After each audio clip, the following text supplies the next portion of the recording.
bagaimana kabar kalian hari ini? Semoga semua dalam keadaan sehat ya. Hari ini bertemu lagi dengan Ustazah Sinta dalam pembelajaran Bahasa Indonesia. Marilah pembelajaran hari ini kita mulai dengan membaca basmalah bersama-sama. Bismillahirrahmanirrahim. Anak-anakku yang solih dan solihah, hari ini kita akan belajar bersama mengenai teks persuasi. Apa yaitu teks persuasi? Untuk lebih jelasnya, simak video ini sampai selesai ya. Persuasif dalam Kamus Besar Bahasa Indonesia atau KBBI berarti membujuk secara halus supaya menjadi yakin.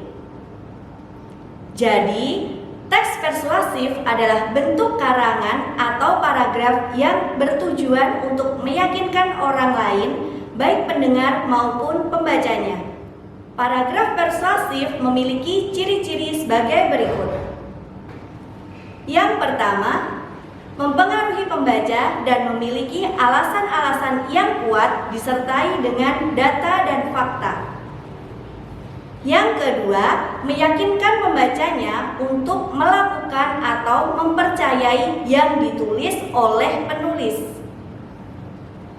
Yang ketiga, menggunakan kata-kata ajakan seperti ayo, mari, lakukanlah, dan lain-lain. Selanjutnya, menghindari konflik agar kepercayaan pembacanya tidak hilang. Teks persuasif memiliki 3 bentuk. Di antaranya, yang pertama bentuk pidato, misalnya propaganda, kampanye lisan, dan promosi niaga. Yang kedua, bentuk elektronik, misalnya iklan di TV, bioskop, dan internet. Yang ketiga, bentuk tulisan, misalnya iklan dan selebaran. Jenis-jenis teks persuasif diantaranya yang pertama, persuasi propaganda, yaitu paragraf yang isinya untuk tujuan kampanye atau mengajak massa.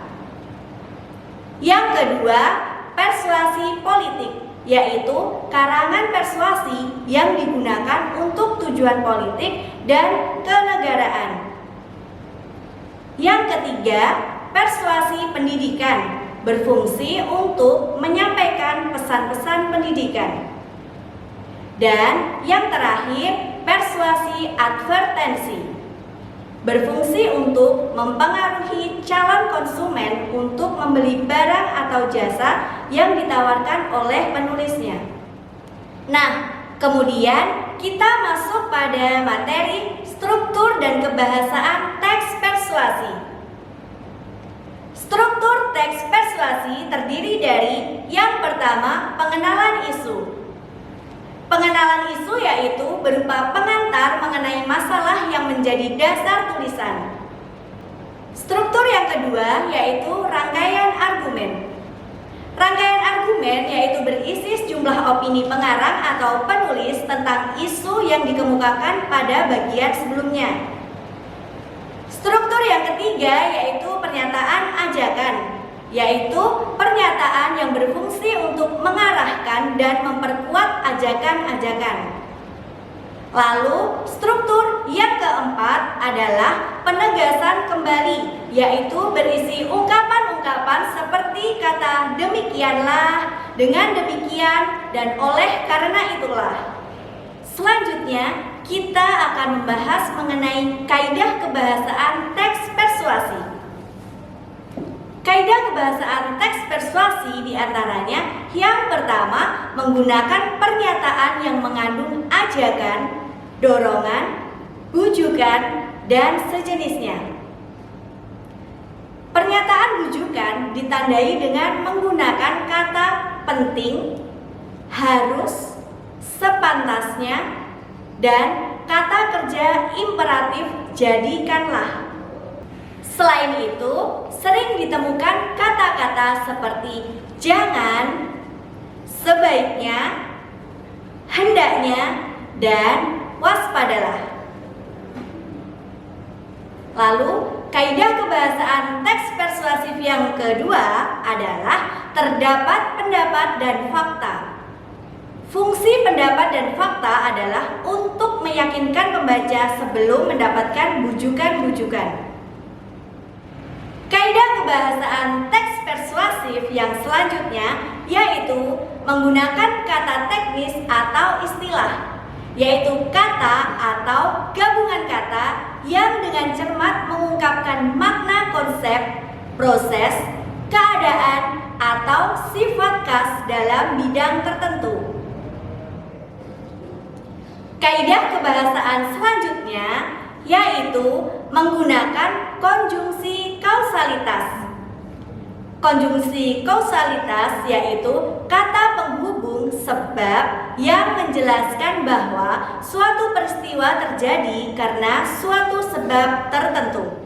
Lalu, kaidah kebahasaan teks persuasif selanjutnya yaitu menggunakan kata kerja mental. Kata kerja adalah semua kata yang menyatakan perbuatan atau kegiatan. Dan kaidah kebahasaan yang terakhir adalah menggunakan kata perujukan, yaitu keterangan lanjutan mengenai suatu hal, seperti berdasarkan data bla bla bla.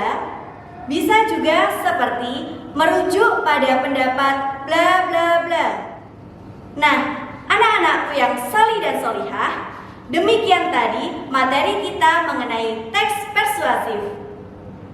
Semoga kalian paham dengan materi yang telah Ustazah Sinta sampaikan. Jika ada yang dibingungkan, silahkan anak-anakku yang solih dan solihah bertanya secara langsung, bisa melalui WA atau channel Teams pribadi Ustazah Sinta. Tetap semangat, jaga kesehatan, dan jaga ibadahnya. Dalam kondisi seperti ini, penting bagi kita untuk meningkatkan imun dan iman. Marilah pembelajaran kita pada hari ini kita tutup dengan mengucap hamdalah bersama-sama. Alhamdulillahirabbil alamin. Sekian dari Ustazah Sinta, kurang lebihnya mohon dimaafkan. Akhirul kalam. Wassalamualaikum warahmatullahi wabarakatuh.